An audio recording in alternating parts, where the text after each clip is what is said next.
कैसे हैं आप सभी का भक्ति पूजा पाठ चैनल में बहुत बहुत स्वागत है। फ्रेंड्स, आज जो है हम लोग अपनी इस श्रृंखला को कथा श्रृंखला को आगे बढ़ाते हुए 7वें अध्याय की ओर चलते हैं और उसकी कथा का आनंद लेते हैं। तो आइए सुनते हैं 7वां अध्याय। मंगलकारी श्री हरि का सच्चा नाम ध्याऊं, कार्तिक मास महात्म का 7वां अध्याय बनाऊं। नारद जी ने कहा, हे राजन, कार्तिक मास में व्रत करने वालों के नियमों को मैं संक्षेप में बताता हूँ, उसे आप ध्यानपूर्वक सुनिए। व्रती को सब प्रकार के आमिष, मांस, उड़द, राई, खटाई तथा नशीली वस्तुओं का त्याग कर देना चाहिए। व्रती को दूसरे का अन्न ग्रहण नहीं करना चाहिए, किसी से द्वेष नहीं करना चाहिए तथा तीर्थ के अतिरिक्त कोई यात्रा नहीं करनी चाहिए। देवता, वेद, ब्राह्मण, गाय, व्रती, नारी, राजा तथा गुरुजनों की निंदा भी नहीं करनी चाहिए। व्रती को दाल, तिल, पकवान व दान किया हुआ भोजन ग्रहण नहीं करना चाहिए। किसी की चुगली या निंदा भी नहीं करनी चाहिए। किसी भी जीव का मांस नहीं छूना चाहिए। पान, कत्था, चूना, नींबू, मसूर, बासी तथा जूठे अन्न का भी प्रयोग नहीं करना चाहिए। गाय, बकरी तथा भैंस के अतिरिक्त किसी अन्य पशु का दूध भी नहीं पीना चाहिए। कांच के पात्र में रखा हुआ पंचगव्य, बहुत छोटे घड़े का पानी तथा अपने लिए ही पका हुआ अन्न प्रयोग करना चाहिए। कार्तिक माह का व्रत करने वाले मनुष्य को सदैव ब्रह्मचर्य का पालन करना चाहिए। उसे धरती पर सोना चाहिए और दिन के चौथे पहर में केवल एक बार पत्तल में भोजन करना चाहिए। व्रती कार्तिक माह में केवल नरक चतुर्दशी, जिसे छोटी दिवाली भी कहा जाता है, इस दिन ही शरीर में तेल लगा सकता है।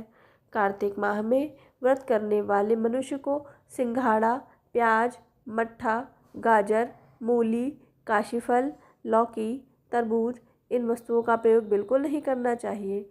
रजस्वला, चांडाल, पापी, मलेच्छ, पतित, व्रतहीन, ब्राह्मण द्रोही और नास्तिकों से बातचीत नहीं करनी चाहिए। भगवान विष्णु को प्रसन्न करने के लिए अपनी शक्ति के अनुसार चंद्रायण आदि का व्रत करना चाहिए और उपयुक्त नियमों का पालन करना चाहिए। व्रती को प्रतिपदा को कुंभड़ा, द्वितीय को कटहल, तृतीय को तरुणी स्त्री, चतुर्थी को मूली, पंचमी को बेल, षष्ठी को तरबूज, सप्तमी को आंवला, अष्टमी को नारियल, नवमी को मूली, दशमी को लौकी, एकादशी को परवल, द्वादशी को बेर, त्रयोदशी को मट्ठा, चतुर्दशी को गाजर तथा पूर्णिमा को शाक का प्रयोग नहीं करना चाहिए।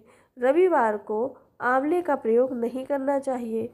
कार्तिक माह में व्रत करने वाला मनुष्य यदि इन शाकों में से किसी एक शाक का सेवन करना चाहे,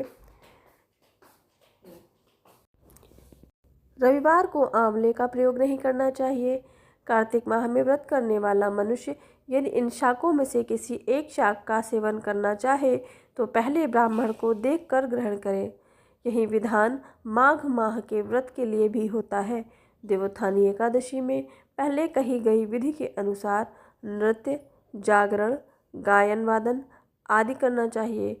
इसको विधिपूर्वक करने वाले मनुष्य को देखकर यमदूत ऐसे भाग जाते हैं जैसे सिंह की गर्जना से हाथी भाग जाते हैं। कार्तिक माह का व्रत सभी व्रतों में श्रेष्ठ है। इसके अतिरिक्त जितने भी व्रत यज्ञ हैं वह 1000 की संख्या में किए जाने पर भी इसकी तुलना नहीं कर सकते, क्योंकि यज्ञ करने वाला मनुष्य को सीधे वैकुंठ की प्राप्ति होती है। जिस प्रकार राजा की रक्षा उसके अंगरक्षक करते हैं, उसी प्रकार कार्तिक माह का व्रत करने वाले की रक्षा स्वयं भगवान विष्णु व इंद्र देवता करते हैं। व्रती मनुष्य जहाँ कहीं भी रहता है वहीं पर उसकी पूजा होती है, उसका यश फैलता है। उसके निवास स्थान पर भूत, पिशाच आदि कोई भी नहीं रह पाते। विधिपूर्वक कार्तिक माह का व्रत करने वाले मनुष्य के पुण्यों का वर्णन ब्रह्मा जी भी करने में समर्थ हैं। यह व्रत सभी पापों को नष्ट करने वाला, पुत्र पौत्र प्रदान करने वाला और धन धान्य में वृद्धि करने वाला है।